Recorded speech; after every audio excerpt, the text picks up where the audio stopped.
깨어있으라 문 앞에 온 종말.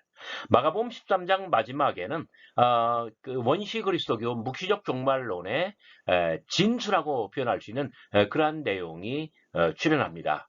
예수님께서는 제자들에게 종말에 대해서 말씀하십니다. 그 태양이 어두워지고 달이 빛을 잃고 그리고 하늘에서는 별들이 쏟아질 것입니다.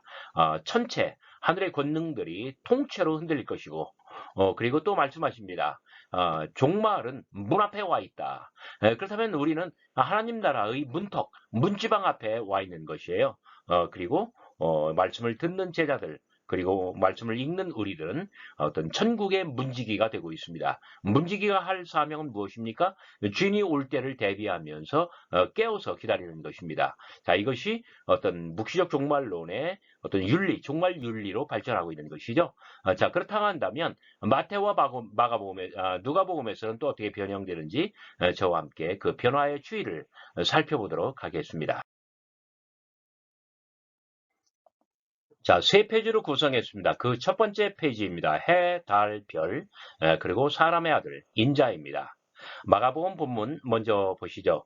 그때 그 환란 후 해가 어두워지며 달이 빛을 내지 아니하며 별들이 하늘에서 떨어지며 하늘에 있는 권능들이 흔들리리라. 그때 인자 사람의 아들이 구름을 타고 큰 권능과 영광으로 오는 것을 사람들이 보리라. 또 그때에 그가 천사들을 보내며 자기가 택하신 자들을 땅 끝으로부터 하늘 끝까지 사방에서 모으리라. 여러분, 해와 달과 이 별들이 이 빛을 잃고 어두워지는 것은 이사야 13장 10절에서 온 묵시 종말론적인 시나리오입니다. 하늘의 별들과 별무리가 그 빛을 내지 아니하며 해가 돋아도 어두우며 달이 그 빛을 비추이지 아니할지로다. 이사야 13장 10절을 제가 읽어드렸습니다.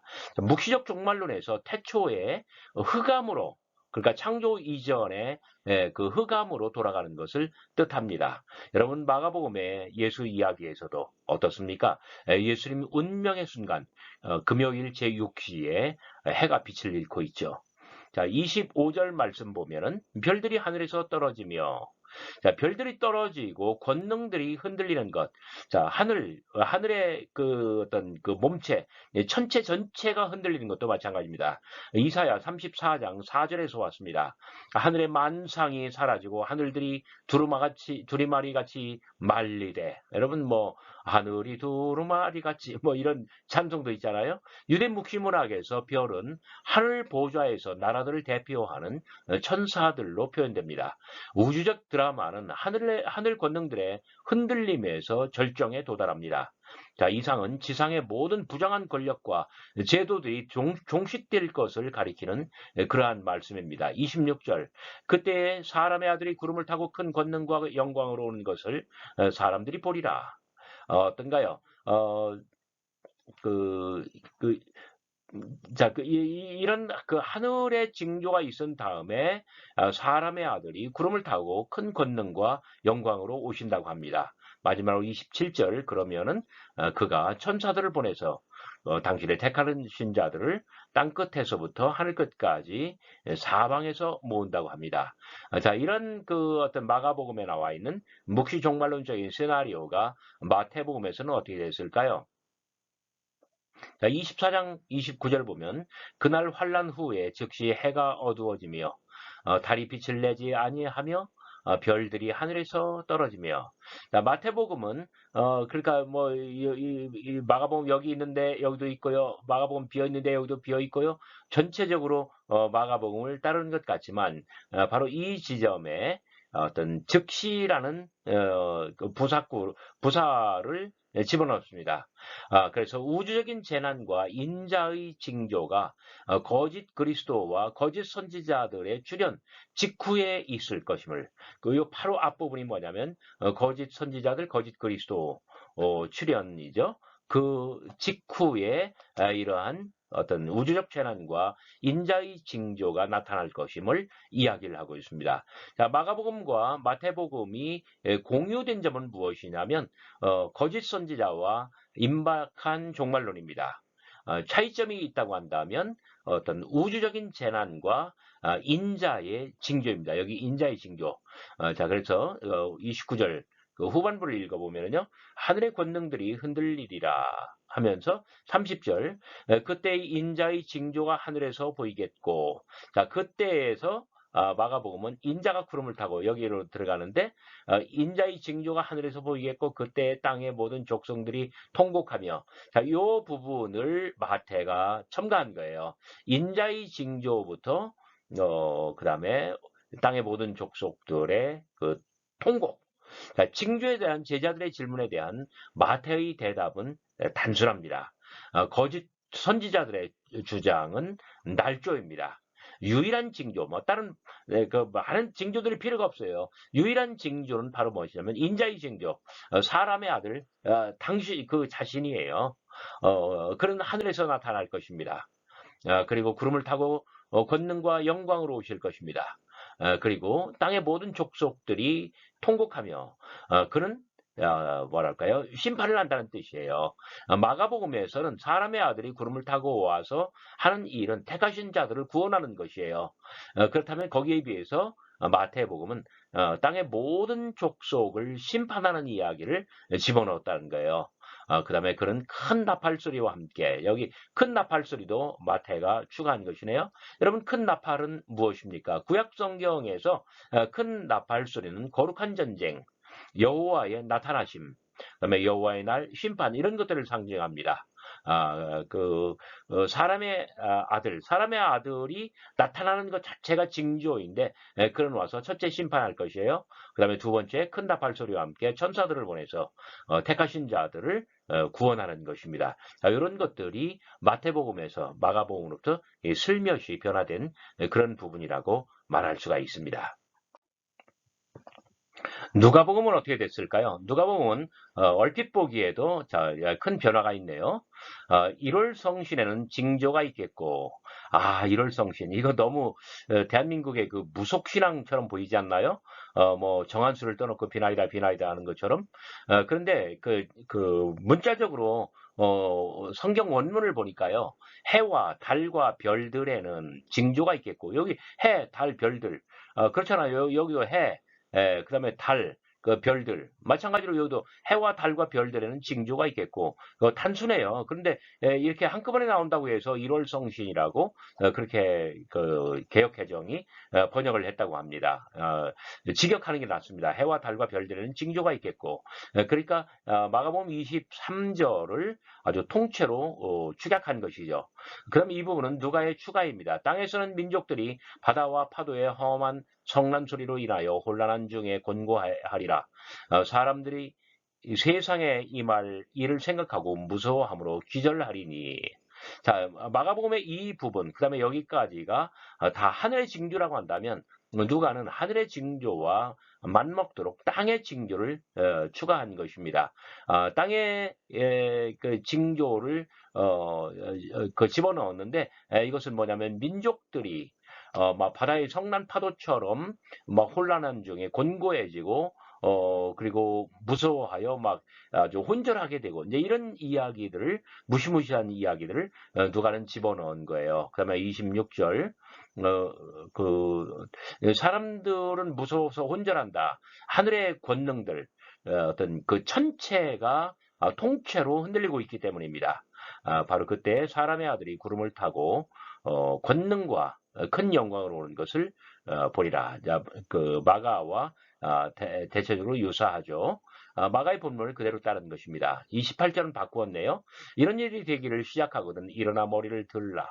머리를 들라라고 하는 것은 두려워 떠는 자들이 막 고개를 숙이고 쥐죽은 듯이 있다가 근데 일어나 머리를 들라라고 하는 것은 안심하라 이런 뜻이에요. 위로의 말씀입니다.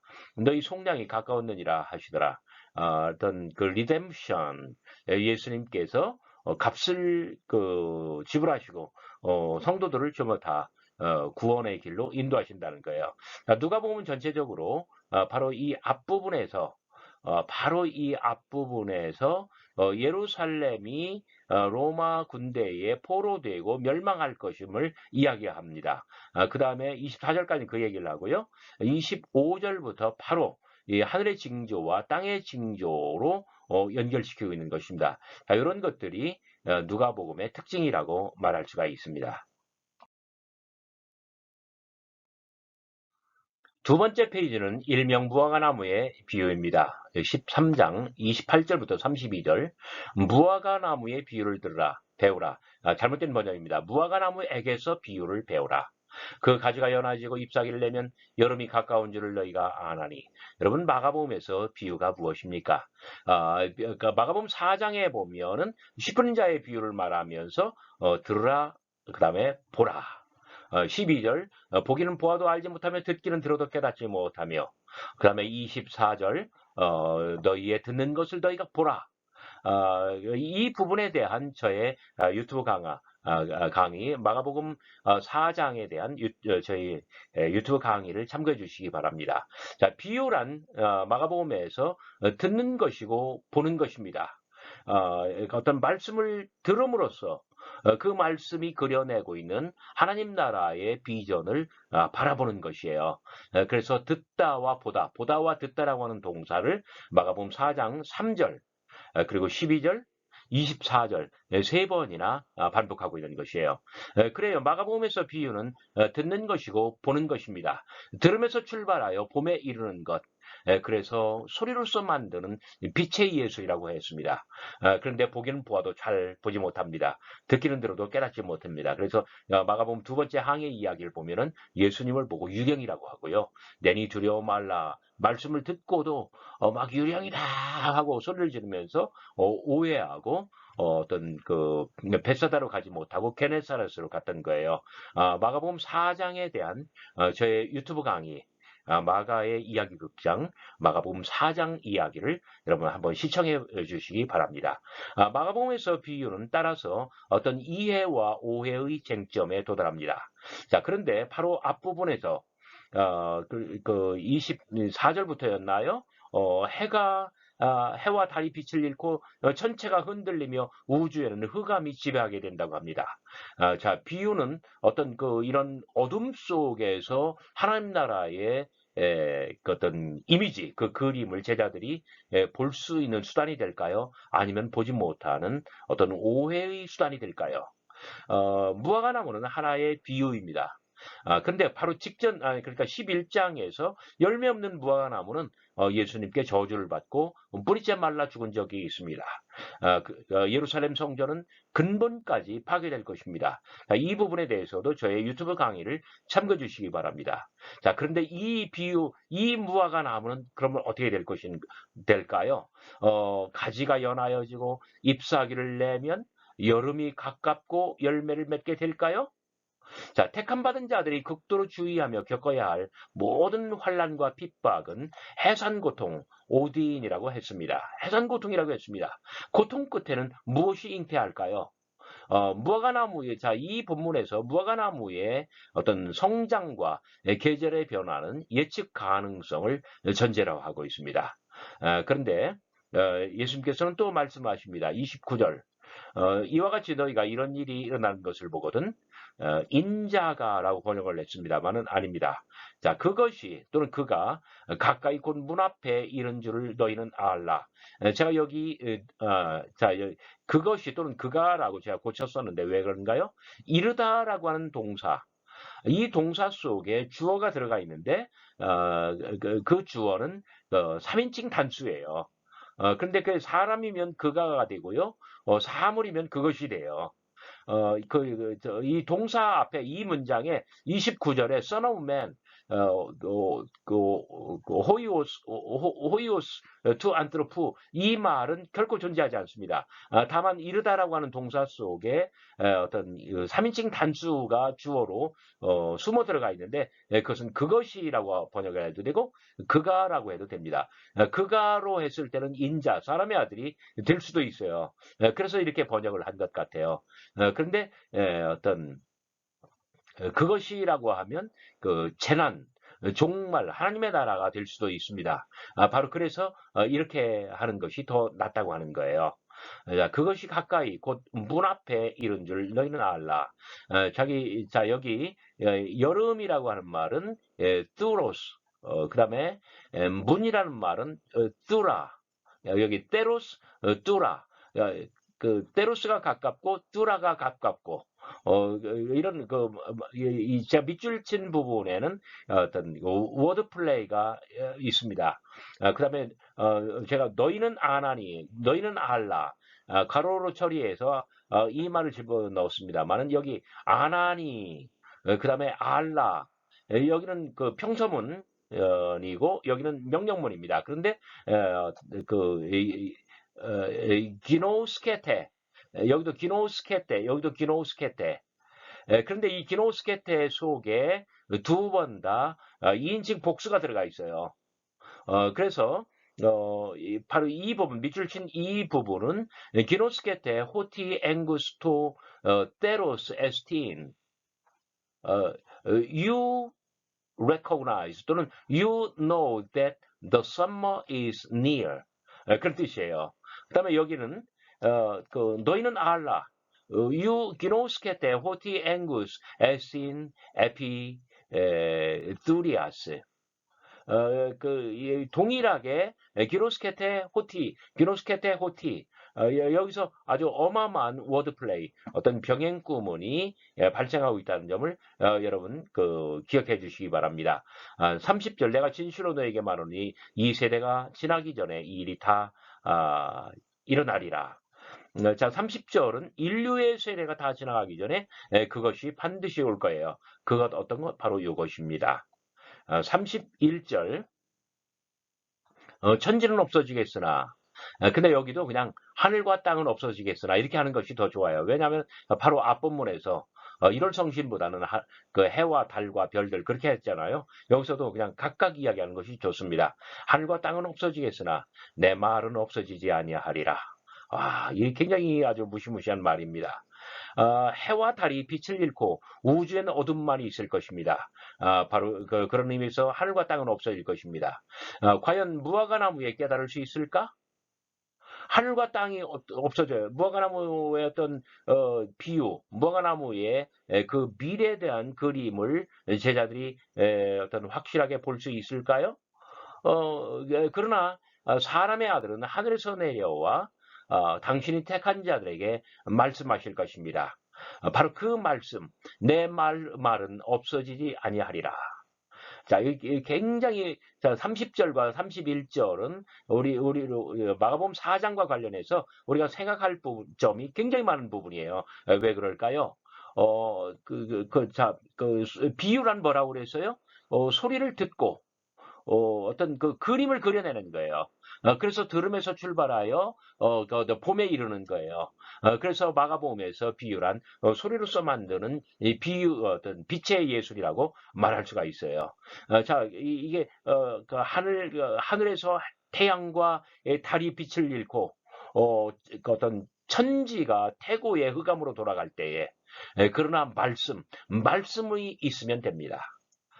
모든 그림, 봄, 이 비전은 그 소리, 말씀으로부터 비롯되는 것이잖아요. 그래서 모든 것은 없어질지라도 내 말은 없어지지 아니하리라. 예수님의 제자들은 이 말씀, 이 소리를 기억하고 간직하면 되는 것입니다. 그래서 4장 30절 뭐라고 했나요? 좋은 땅에 떨어졌다는 것은 곧 이들이니 말씀을 듣고 받아 30배, 60배, 100배로 결실하는 자들이다. 그래 이 말씀을 부여잡고 지탱하면 되는 것입니다. 32절 그러나 그 날과 그 때는 아무도 모르나니 하늘에 있는 천사들도 아들도 모르고 아버지만 아시느니라. 자, 본래 묵시문학에서요, 특히 에녹 1서를 보면요, 어떤 비밀의 계시는 아버지가 다 만들어 놓은 대로이지만은 그것이 어떤 그 천구의 서판들 어떤 요한계시로 말하면 봉인된 책에 다 들어가 있어요. 그 봉인되어 있기 때문에 밀봉되어 있기 때문에 아무도 알 수 없어요. 그런데 하늘의 어떤 여행, 헤블리 저니 가운데 천사들이 사람의 아들 인자를 데리고 이별집 저별 항성을 여행할 때에 어떤 그 천국의 창고 비밀 창고에 들어가서 서판을 꺼내고 봉이를 풀 때마다 그 사람의 아들 인자는 물어봐요. 이것은 뭐래요? 저것은 뭡니까? 그러면은 천사들이 계시해줘요. 그러면 인자가 그 모든 어떤 종말의 비밀, 그 모든 그 비밀을 깨닫고 그리고 땅으로 내려와 택함 받은 성도들, 거룩한 공동체에게 계시해 주는 것입니다. 그래서 묵시적 종말론에서는요, 어떤 비밀의 계시가 1. 아버지, 2. 천사들, 3. 사람의 아들, 그리고 4. 거룩한 공동체입니다. 그런데 예수님께서는 말씀하십니다. 그날과 그때는 아무도 모르나니 천사들도 모르고 아들도 모르고 자 아버지가 천사들에게 천사들이 사람의 아들에게 사람의 아들이 공동체에 계시하는 거잖아요. 그런데 그 모든 계시의 통로가 다 끊겼고 차단됐다는 거예요. 그래서 그날과 그때는 비밀 속에 휩싸여 있습니다. 그래서 이게 종말론으로 남아 있을 수 있고 어떤 기능할 수 있는 것이에요. 자 무화과나무의 징조처럼 자, 어떤 무화과나무 가지가 연하여지고 잎사귀를 내면 여름이 가까운 줄 아나니. 자, 모든 것들은 예측 가능해요. 그러나 그날과 그때는 예측 가능성입니까? 극단적인 어떤 불가능성입니다. 그날과 그때는 아무도 모릅니다. 오직 아버지만 아십니다. 종말은 무화과나무 징조처럼 예측 가능할까요? 절대로 아닙니다. 아주 이것은 불가능합니다. 그래서 이것은 비유가 되는 것입니다. 자, 마태복음은요, 마가복음과 대동소이합니다. 그러나 마태가 마가처럼 비유를 이해한 것은 결코 아닙니다. 누가복음은 또 어땠을까요? 누가복음에서 예수님께서는 아예 비유로 말씀하셨대요. 마가복음과 마태복음에서는 무화과나무에게서 비유를 배우라라고 했는데 누가복음에서는 이에 비유로 이르시되 무화과나무와 모든 나무를 보라. 아주 굉장히 특이합니다. 누가는 마가의 비유를 둔화시키고 있는 것입니다. 그리고 가지가 연하여지고 잎사귀를 내면 여름이 가까운 줄 너희가 아나니 이 말을 싹이 나면 너희가 보고 여름이 가까운 줄 자연히 아나니 그러니까 마가복음과 마태복음은 유대 묵시문학을 아는 사람들의 언어로 썼다고 한다면 누가는 그 모든 것들을 어떤 그 로마인들, 로마 제국의 사람들, 비유대인들에게 더 익숙한 개념과 어휘로 소개하고 있다는 점이에요. 자, 그것이 또는 사람의 아들이 가까이 곧 문 앞에 와 있다. 이렇게 표현한 것을 누가는 하나님의 나라가 가까이 온 줄 알라라고 함으로써 하나님 나라의 비유로 만들어내고 있습니다. 그러면서 자, 이 부분은 마가와 비슷하지만 그날과 그때는 아무도 모르나니 자 여기 유대 묵시문학 에녹일서에 있는 이 모든 이야기는 탈락시키고 있습니다. 그래서 누가는 어떤 이방 세계의 기독교인들을 위한 보편적인 교훈의 말씀으로 변화시키고 있다는 점을 유념해 주시기 바랍니다.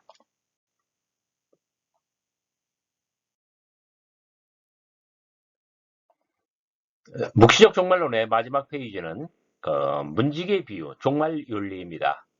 주의하라, 깨어있으라. 그때가 언제인지 알지 못함이라. 가령 사람이 집을 떠나 타국으로 갈 때에 그 종들에게 권한을 주어 각각 사물을 맡기며 문지기에게 깨어있으라 명함과 같으니 그러므로 깨어있으라. 집주인이 언제 오는지 혹 저물 때일는지 밤중일는지 다굴 때일는지 새벽일는지 너희가 알지 못함이라. 그가 호련히 와서 너희가 자는 것을 보지 않도록 하라. 깨어있으라. 내가 너희에게 하는 이 말은 모든 사람에게 하는 말이니라 하시니라. 네, 자, 바로 앞부분 28절부터 32절까지가 무화과나무의 비유였지요. 거기에 이어서 이 부분은 두 번째 비유로서 어떤 문지기의 비유라고 말할 수가 있습니다. 비유의 중심에는 문지기가 있습니다. 자, 35절에서 너희가 알지 못함이라 너희가라고 합니다. 여기 너희는 누굴까요? 마가복음 13장 1, 2절 3절 거기에 나와 있는 베드로, 야고보, 요한 그리고 안드레 이 네 명의 제자들 가장 먼저 부름받은 네 명의 제자들입니다. 이들이 바로 문지기입니다. 그런데 또 뭐라고 말씀하십니까? 너에게 하는 이 말은 모든 사람에게 하는 말이니라. 그러니까 이 비유 전체의 마가복음 13장 전체를 듣는 사람들, 그리고 마가복음 13장 전체를 듣는 사람, 읽는 사람들 모두가 다 어떤 천국의 문지기가 될 수 있다는 점입니다. 33절, 34절 이 두 개의 구절에서 자, 문지기는 문간에서 집주인이 타국에서 타국에 갔다가 돌아오기만을 기다립니다. 특별히 33절과 35절에서는 주의하라 깨어있으라 깨어있으라 깨어있으라 그리고 37절에서도 깨어있으라 이렇게 명령합니다. 근데 특히 여기 주의하라라고 하는 말은 블레페테예요. 블레페테 주의하라. 그 다음에 블레페테 이거 보라란 말이잖아요. 눈을 치켜뜨고 아주 똑바로 바라보아야 돼요. 그 다음에 깨어있으라는 말은 그레고레이테 그레고레이테 여기 그레고레이테 그레고레이테 그레고레이테 그레고레이테 그야말로 잠들지 말라는 이야기예요. 잠의 나락으로 떨어지지 말고 눈을 치켜뜨고 똑바로 앞을 응시하라는 거예요. 왜 그래야 될까요? 자, 집주인이 언제 올지 그것이 혹 저물 때일런지 그러니까 해가 넘어갈 때 그리고 뭐 자정이라든지 뭐 이런 밤중일런지 뭐 새벽 3시쯤 막 다굴 때일런지 아니면 그 동력이 터오르는 새벽일런지 여기도 어떤 그 시간을 네 개로 구성을 했네요. 로마인들의 관습을 따라서 해가 지는 시간 그리고 오밤중 다구는 시간 그리고 새벽녘 언제 일지 알지 못하기 때문입니다. 어떤 그 집주인은 어떤 사람, 그리고 집주인, 그는 타국으로 멀리 여행을 떠납니다. 근데 그는 돌아오게 되어 있어요. 근데 언제 올지, 이 네 개의 시점 중 언제가 될지 아무도 모른다는 것이에요.